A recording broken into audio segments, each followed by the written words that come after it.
All right, I am Eva Clark. I'm the director of Mind-Based Healing, which is a nonprofit that trains practitioners how to use mind-based therapies with chronic disease. And I have a private office here in Santa Cruz, and I do a lot of things on Zoom. So today, we're going to talk about over-pooping, under-pooping, bloating, gas, and belly aches. Why? Because most people aren't aware that hypnotherapy actually helps a lot with those things. And it is actually the most researched hypnosis use. And it has been proven both in the UK, the Manchester Research Studies and Protocols, and North Carolina to be at least 80% effective. It actually increases its effectiveness over time, and it increases after 5 years. So it actually remains stable and improves over time. So, interesting enough, most people don't come to me for this. But when nothing else works, when the medication doesn't work, when the food restrictions don't work, then they come to me. And they come to me like, I'm gonna have to admit it's all in my head, right? And I usually tell them, oh, no, that's not the case. And this is what I want to show you guys, is for you to understand how there is a gut-brain relationship and how gut-directed hypnosis improves what's happening in your body. Now, before I begin, whenever someone comes with a stomach ache, someone comes with insistent vomiting, I always have them go get diagnosed, because there are life-threatening diseases and disorders that mimic some of these same symptoms. So once they've been told by their doctor, you have IBS, which is humiliating for many people, then I'm like, yes, you have IBS. So what IBS is really briefly is the doctor's telling you there is nothing physical, breaking down, or life-threatening in your body. What it means is that your gut is not functioning properly. Either motility is going super fast, or it's like freezing, or it's sputtering, or every time you eat, you have to go to the bathroom, or there's a lot of tension, right? So it's just telling you the function is going wonky. That's my layman term, and my clients love that word. Instead of thinking, oh my God, I have IBS, they're like, I have a wonky stomach lately. And it's like, great, let's normalize it. So why is it important to include the mind when we work with things like IBS and chronic functional abdominal pain? When we are in a rush, when, for example, this morning we have a presentation, instead of going to the restroom maybe once in the morning, we go 5 times. When we have many presentations, because your company is trying to get new clients and every day you have to do something, you will go to the restroom 5 times every day before going to work, and you will start to worry. Why is that happening? When we're agitated and nervous, and even just thinking about a presentation, not even at the presentation, our body responds to that, right? It's like, I am here in front of you guys and my heart is not going at a regular beats per minute. Your body's going to respond. You're going to sweat profusely. Your mind is kind of racing, going, am I going to remember everything that I have to say? When all of that happens, your body's in sympathetic. So what happens in sympathetic? All your energy, which is why some people get tingling when they do presentation, all your energy goes into your limbs so that you can run if you make a mistake or freeze, and goes into this frontal lobe so that you can just think about, oh my God, oh my God, oh my God, oh my God, oh my God. Okay? When this happens, there is no energy here in the core. When there's no energy here in the core, the body decides, I ain't digesting whatever's in there. So many times, it will either throw out the food or throw down the food when that is happening. And it will definitely not digest the food. So when you feel that kind of rock and your stomach hurts, it is because there's no energy in there. Now, when you're calm, when you actually breathe, when you actually slow your thoughts down, your energy is in parasympathetic, which is where it needs to be most of the time. This should be quick spurts, like, oh, keys, right? Not, oh my God, and then I have to do this and then. So when you're in a nice relaxed state, your energy is in your core, and your energy is actually in your entire mind, your subconscious, your conscious. So that's when you're in this creative mode and you get your greatest ideas, and your stomach feels settled and calm, and that's when you renew and restore, and your body gets rid of old cells and damaged and defective cells. This is where you digest your food. So what I help my clients with is giving them techniques, and not just breathing, a lot of different techniques to move their bodies immediately into this. I show them how to slow down their thoughts, which none of us realize that if we say, oh my God, oh my God, oh my God, your body goes, what's happening, okay? So I teach them a lot of techniques for anxiety. I teach them a lot of, we work a lot on stress, on things that trigger stress, on feeling protected when your boss is like on top of you, so that, again, because the body will go, your stomach will go, and then you're like,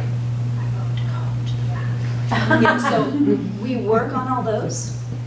And then, interesting enough, when you're in this space and you have all your mind, you can actually help your body reestablish consistent motility. And there are many studies which show that the use of hypnotherapy can restabilize the system of the body. So we do a lot of imagery of rivers that are stormy and turbulent, and then through the mind we slowly calm that river down, and the sun comes out, and all those visualizations help the gut to settle itself back down, and the nerves. All this has been studied in psychoneuroimmunology, and it is showing that any stress, any reaction, any guilt, shame, anything going on in the mind, the body's going to respond. Another interesting observation, and something that a lot of people ask me about, is food intolerances. So they say, why does the food restriction diets work, but then I can't get the food back in my diet? So I say this, give them an example. I eat eggs every morning. This morning I ate my eggs, and I visited the bathroom quite often before I came today. Now, if I had a presentation every day this month, Monday to Friday, and every day, Monday to Friday, on the weekends I had pancakes, but Monday to Friday, I kept eating my eggs, and while I'm eating my eggs, I'm worrying about, oh my God, who is today's client? Oh yeah, oh shoot, I didn't print out that thingy. What is my body going to associate with eggs? Stress. Exactly. On the 21st day, even sometimes on the 6th day, if I no longer have a presentation, but I eat eggs, I have to go to the restroom 5 times. That's called the Pavlov dog, the Pavlov study. Mm-hmm. So that was when there was a scientist, almost the beginning of psychoneuroimmunology. He had some dogs, and he would feed it, and every time he would feed the dogs, he would ring a bell. And then feed the dogs, ring a bell, feed the dogs, ring a bell. Anytime he just rang the bell, the dogs would be like, because they associated something in the background with what they were expecting. And your body does the same. So when my clients have food sensitivities, which is different than celiac disease and lactose intolerance, those we have to work in a different way. But when there's food sensitivities, what my practice does, my field does, is we collapse anchors so that the eggs are no longer associated with meetings, but instead are associated with Sunday mornings when you're a kid, right? Or we do what's called the allergy process, which is as well. It's teaching your immune system, again, to associate eggs with something that your body has not reacted to. And many times, even not directly addressing the food, just by doing this often and starting to get into this space, my clients will come back and go, I needed that, the restriction diet for a period of time to stabilize everything. We've been doing the relaxation. I now can control my body more, control my thoughts, I've started to introduce the foods, and it's been okay. And that's because they're introducing it here, right? And the body's like, oh, hang on a minute. She's relaxed with these eggs. Oh, okay, not an issue. Yeah, so I guess, how am I doing? You're almost at 10 minutes. Okay, so I guess some examples of the things I use is, as I said, visual imagery, for example, of rivers. We also have visual imagery like the GI system is like a conveyor belt. It just moves food through the body very rhythmically. All these kind of visual imageries really help to restabilize the body. As well, hypnotherapy is really good with pain. So it's changing the metaphors or imagery of one pain to something softer, or turning down dials. Those things help a lot. Those things I use at the beginning just to give the client oh, this seems to be working. Once we start though, we get straight into anxiety, fears, worries, triggers, boundaries, and then we get into emotional triggers, because I believe the research was showing that people with, for example, IBS are 4 times more often they've had a lot of traumas and abuses and things in their childhood. So they're already predisposed to this anxiety and this feeling of helplessness. So then we work on those. Because once the body feels that you can handle life, and you feel that you can handle life, your gut does what it's supposed to do when it's supposed to do it. So any questions?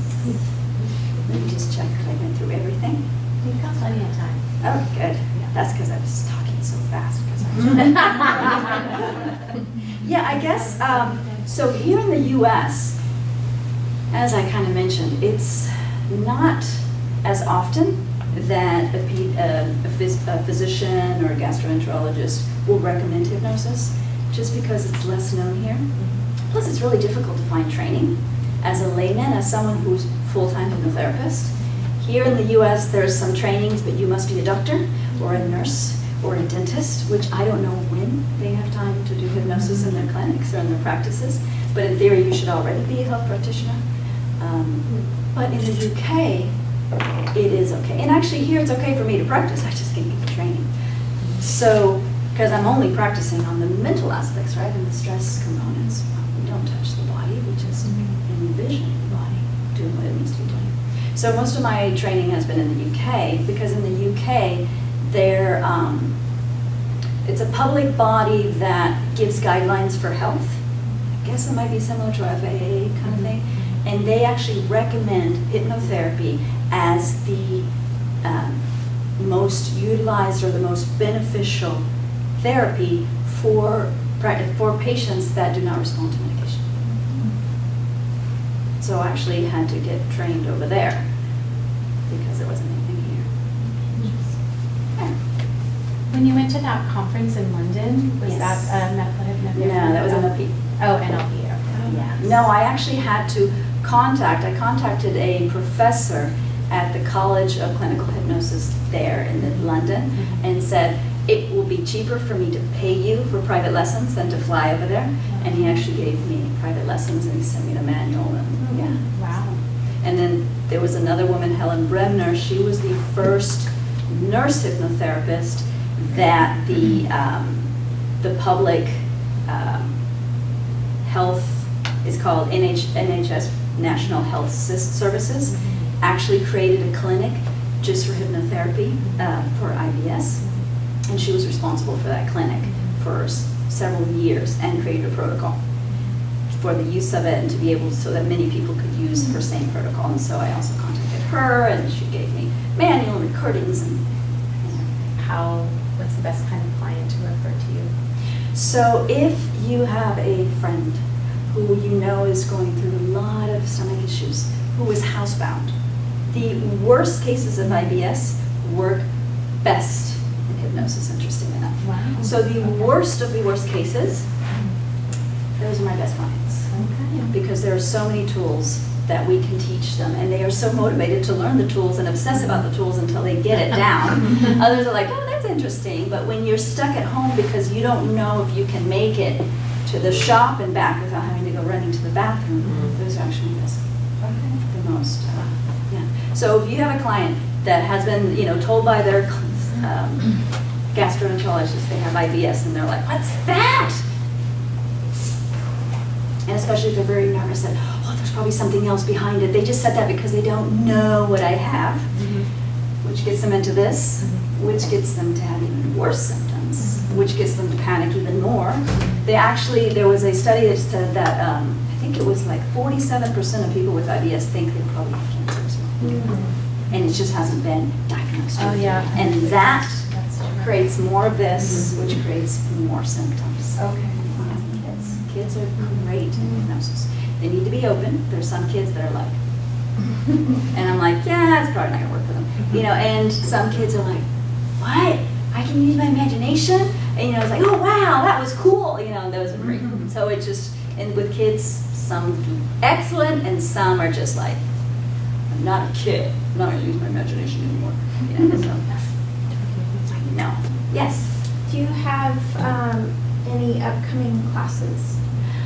In January, I'll be doing another practitioner for hypnotherapists, NLP practitioners, and psychotherapists mainly, how to apply their skills to work with chronic disease. Yeah.